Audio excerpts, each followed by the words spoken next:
नमस्कार, मैं निशा शर्मा, न्यूज़ 21 में आप सभी का स्वागत करती हूँ। बाड़मेर से आपको खबर बता रहे हैं।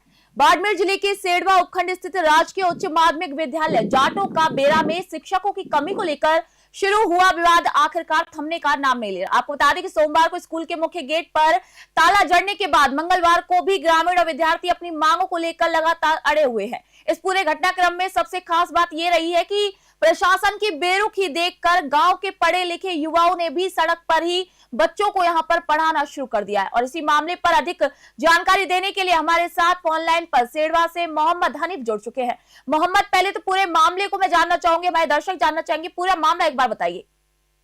जी निशा जी, मैं बता दूं कि सुबह जब वहाँ स्कूली टीचर जब स्कूल के समय वहाँ पहुंचे तो स्कूली बच्चे और उनके परिजन और ग्रामीण लोगों ने स्कूल का ताला बंद कर दिया और उनके बाद सेडवा सीडीओ प्रकाश वहाँ मौके पर पहुंचे। जब टीचरों ने सूचना दी तब सीडीओ साहब वहाँ मौके पर पहुंचे तो वहाँ ग्रामीणों ने कहा कि जब हमें लिखित में दो, अगर 4 टीचरों के भरोसे स्कूल चल रही है तो हमारे बच्चों का भविष्य खराब हो रहा है और आगे परीक्षाएं भी आ रही है। उनको लेकर जब सीडीओ ने उन ग्रामीणों को 15 दिन का टाइम मांगा तो वहां पर ग्रामीण नाराज हो गए और अभी तक मामला चल रहा है और कोई प्रशासन अधिकारियों की ओर से अन्य कोई बात नहीं हुई है। अभी तक जो धरना है वो चालू है और जैसे ये धरना शुरू हुआ था और सीडीओ से बात हुई थी, उनके बाद में जो स्थानीय पढ़े लिखे वहां के युवा हैं उन्होंने स्कूल की 4 दीवारी के बाहर पेड़ के छाया में बैठकर बच्चों को पढ़ाना शुरू किया है। जी, अगर मैं बात करूं तो प्रशासन और ग्रामीणों के बीच आखिर वार्ता क्यों नहीं हो पा रही है? क्या कुछ गतिरोध अटक रहा है? क्या कुछ बीच में आ रहा है कि प्रशासन और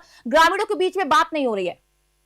जी निशा जी, जिस तरह से ग्रामीणों ने आरोप यह लगाया है कि अगर यहाँ जाटू का बेरा गांव की बात करें, यहाँ से महज 3 किलोमीटर भारत और पाकिस्तान का बॉर्डर है। अगर इस गांव में ये हालत है तो अन्य गांव की क्या हालत होगी, उसको लेकर प्रशासन जो शिक्षा विभाग है उन पर स्थानीय ग्रामीणों ने गंभीर आरोप लगाए हैं और ये सवाल खड़े किए हैं कि जब हम सुबह अपने बच्चों को स्कूल के लिए भेजते हैं और शिक्षा के मंदिर के लिए भेजते हैं तो वहाँ वही स्कूल भगवान भरोसे चल रही है तो हमारे बच्चों का आगे भविष्य क्या होगा। और वहाँ सीडीओ के सामने स्थानीय ग्रामीणों ने कई बच्चों से सवाल किए तो उनको कुछ ऐसे सबक भी नहीं आ रहे थे। उनके बाद में स्थानीय ग्रामीणों ने खुला आरोप लगाया कि जब तक हमारे को लिखित में नहीं मिलता है और यहाँ पर शिक्षक नहीं लगाए जाते हैं तब तक हमारा ये धरना शुरू रहेगा। जी, सबसे बड़ी बात है कि शिक्षकों की कमी को लेकर के पूरा विवाद हो गया है। तो अगर मैं शिक्षकों की बात करूं, वर्तमान स्थिति में स्कूल के अंदर कितने शिक्षक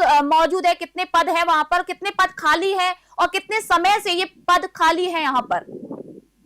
जी निशा जी, जिस तरह से बता दूं कि वहाँ वर्तमान में अभी 4 शिक्षक स्कूल को चला रहे हैं और जिस तरह से बता दें एक तो बीएलओ हो और एक ऑफिस का काम संभाल रहा है तो पीछे शिक्षक बच्चे दो अब हर विषय को लेकर कैसे पढ़ाएंगे, उनको लेकर सीधा स्थानीय ग्रामीणों को 15 दिन का सीधे साहब ने टाइम भी मांगा था कि 5 शिक्षक और लगाएंगे, लेकिन स्थानीय ग्रामीणों ने मना कर दिया कि जब तक हमारे को लिखित में नहीं मिलता है तब तक हम कोई भी आश्वासन नहीं सुनेंगे और यहाँ प्रशासन ये जो बड़े अधिकारी है वो आए, अगर वो नहीं आए तो हम जिला मुख्यालय पर जाएंगे।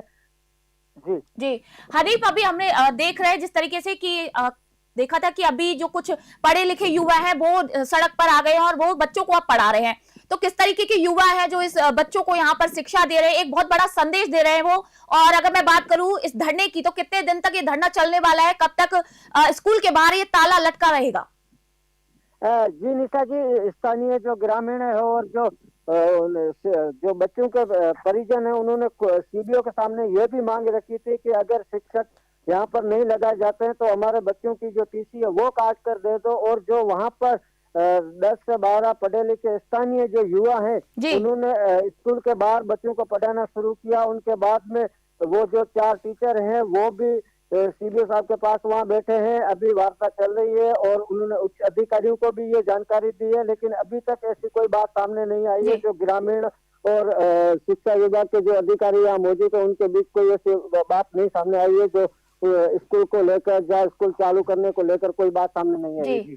हनीफ, जिस तरीके से बच्चे सड़क पर पढ़ रहे हैं उसमें छात्राएं भी शामिल है। अगर मैं छात्राओं की सुरक्षा को लेकर के सवाल करूं तो क्या कुछ स्थिति है वहां पर उनकी सुरक्षा को लेकर, क्योंकि अभिभावक है वो भी बच्चों को देख रहे हैं अपने कि किस तरीके से वो सड़क पर पढ़ रहे हैं और आज छात्राएं भी सड़क पर पढ़ रही है, तो उनकी सुरक्षा को लेकर के क्या कुछ स्थिति बनी हुई है वहां पर? जी निशा जी, यही थोड़ी देर पहले मैंने आपको सवाल बताया था कि जो बच्चों के परिजन है उन्होंने ये आरोप लगाया कि अगर बॉर्डर के इलाके में स्कूलों का ये हाल है तो अन्य गांव में क्या हाल होगा। और आप देखिए जिस तरह से ये सामने जो तस्वीरें नजर आ रही है, ये बच्चियां हैं वो खुले में बाहर पढ़ती नजर आ रही है। तो यहाँ टीचरों की भी कमी है और जी। कोई ऐसे टीचर भी नहीं है जो पढ़ा। 4 टीचरों में से 2 तो काम काज में बिजी रहते हैं और 2 टीचर पूरी स्कूल को कैसे संभाल पाएंगे। जी जी हनीफ, बहुत बहुत धन्यवाद तमाम अपडेट के लिए। इस खबर पर और अपडेट देते रहिएगा, इसलिए आप G21 के साथ जुड़े रहिएगा। तो ये हमारे साथ बाड़मेर सेडवा से हनीफ जुड़े हुए थे, हमारे संवाददाता। तो बाड़मेर की स्थिति आपको बता रहे हैं, सेडवा जिले की स्थिति है जहां पर माध्यमिक विद्यालय में स्कूलों की जो है हालत इतनी बदतर है कि यहाँ पर शिक्षकों की कमी के चलते लोगों को अब धरना देना पड़ रहा है। एक तरफ तो सरकार इंडिया को बढ़ाने की बात करी है कि पढ़ेगा इंडिया तभी बढ़ेगा इंडिया, लेकिन यहाँ पर सीमावर्ती इलाकों में बच्चों की इस कदर हालत है कि वो लोग सड़कों पर पढ़ने के लिए मजबूर हो रहे हैं। अब यहाँ पर ये देखना होगा कि प्रशासन कब इनकी रुख लेता है और क्या कुछ उनकी प्रतिक्रिया आती है। और इस खबर पर अपडेट के लिए लगातार बने रहिए News 21 के साथ। फिलहाल मैं निशा शर्मा आप सभी से इजाजत चाहती हूँ।